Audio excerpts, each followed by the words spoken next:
Welcome back. So now that you have an understanding of Git, we're going to move on to install all of the required software that we need. Now I have a few extra software, but I'm not going to tell you about those. You can go and search about them in your own time because we're not going to really use them in this course. But I'm going to talk to you about the main stuff that we need, the main software, the main systems. So these are the main systems that I'm going to show you right now. First one is Git. Now we're not going to use Git bash. You can if you want to. All we need is a bash shell. We're going to talk about shells and all of that in the terminal section, but you just need kind of a shell or command prompt like this. It's not really a command prompt, but whatever you want to call it. So we need something like this. Now I'm not going to use this one supplied by Git. So when we install Git, we get that. What I'm going to use is the Ubuntu shell for Windows, or the Unix shell for Windows. So I'm going to teach you how to do that in this video. I've just done a little bit of formatting on this. So we need something like this. You can see if I open this one, I'll show you. They look pretty much exactly the same, just a few username changes that I've made myself, but they look almost exactly the same. So we are going to be going forward, and I'm going to teach you how to install this terminal and get used to it. All right, let's get started. So the first thing we want to do is learn how to install Git. So let's go ahead and do that now. First thing I want to do is go ahead and open up Google Chrome or whatever your browser is. And the first thing you want to do is search for Git. So it's going to come up with this. And what you're going to do is just go here, and it should give you this website. I will link the website in the content or the lectures. So I'm going to link it there if you want to, if you don't want to Google search it. So, and it will take you to this page. So what you want to do is go ahead and go to downloads right there. And now you can choose your operating system. If you're using Linux or Unix, sorry, you can go ahead and do that if you're using OS X or Windows, which is the one I'm using. So I'm just going to go into my downloads and open up the Git installer right here. So I'm just going to open that so I can show you how you install it. So you're going to accept any changes that you want to make. And there you go. It's going to give you the setup. So I'm going to go next, and I'm going to run you through this so you know what to do. So right here under additional icons, if you click on the desktop, it's just going to add a desktop icon for the Git bash terminal. So under Windows Explorer integration, this is just your terminals, your GUIs. We talked about Git GUIs here, but we're not going to use the default Git GUI. It's not really user friendly. We're going to use source tree. Talked about that before, but you're just going to install it if you want. You don't need to. You can install Git bash if you don't want to use the Ubuntu terminal. If you have Windows, if you don't want to use that, you can always install Git bash. And we'll talk about some other alternatives for Windows users. If you're on Mac or Linux, of course, you can just open up Terminal. I'm sure you all know what that is. If you don't, just search Terminal on Mac, Linux. It's just Command T or Control T, whichever one you're using. So we're going to go ahead and install that. And you're just going to keep all of these on. Of course, keep these last 5 the default. So let's go next. Now you can select the default editor. So Vim is quite an advanced editor. So we're not going to really use the editor for Git, but if you want, you can go ahead and select Notepad++. You do have to have it installed. If you installed it during while the installer was open for Git, just like I did, you're going to have to reopen the installer for Git in order for it to recognize that Notepad++ has been installed.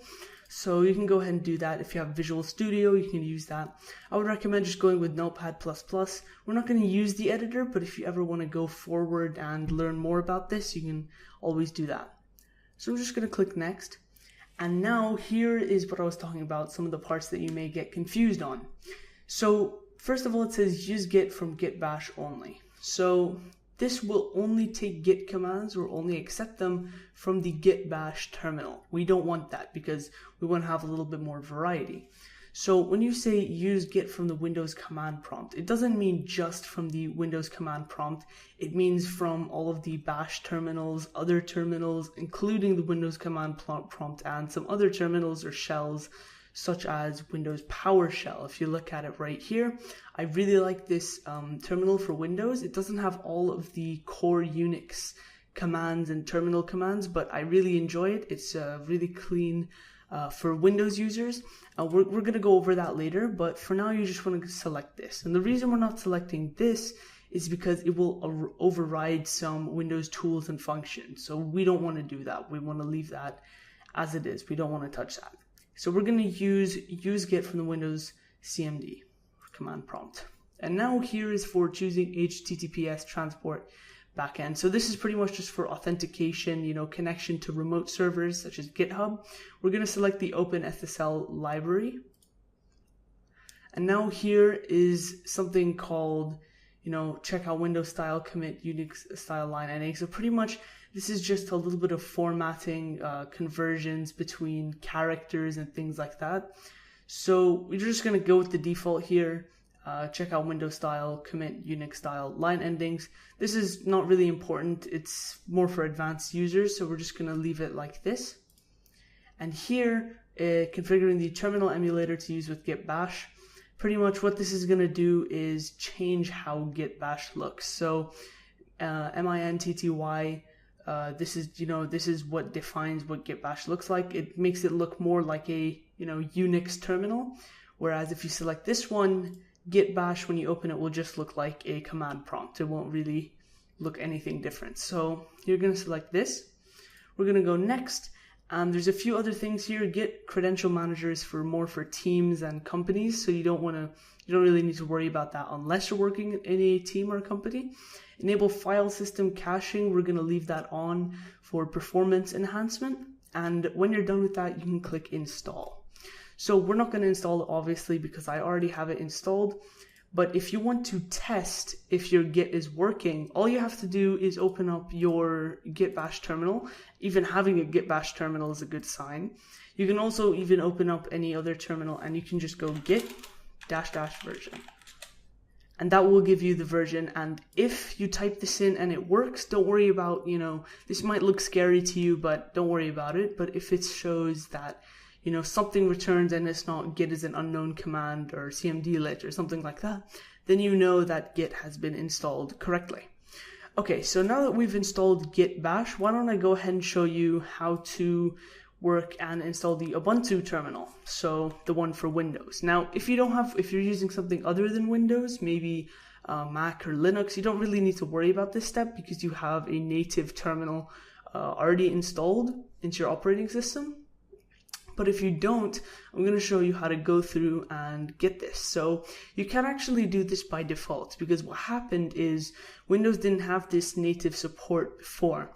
But what happened is Microsoft realized that there's a big demand for developers, developers working with Windows, so they added some Linux features. But it's disabled by default, so you have to go and enable it. So what you want to do is go to your control panel. And then you're going to go to Programs and then turn Windows features on or off. Now it'll bring up this little wizard window here. You're going to scroll all the way to the bottom and look for Windows Subsystem for Linux.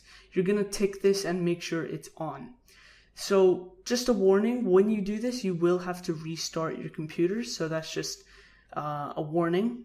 But in order to install it, you need to restart your computer. So just go ahead and do that after the video has ended, or whenever you want. But in order for this to work, you need to restart your computer.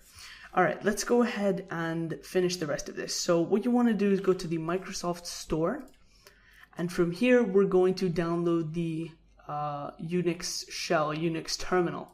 So you're going to go into search and you're going to search for Ubuntu. And you're just going to hit search. And, it brings up a little ad here, it shows install and run Linux distribution. So you can see that Windows and Microsoft is really trying to make an effort to advertise these Linux distributions. So you can see a bunch here. There's Debian, Kali.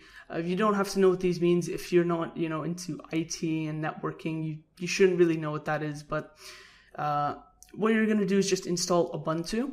So you're just going to download that. And once you're done, you can just go into your search bar and search Ubuntu. And once you open that, it'll open up your terminal.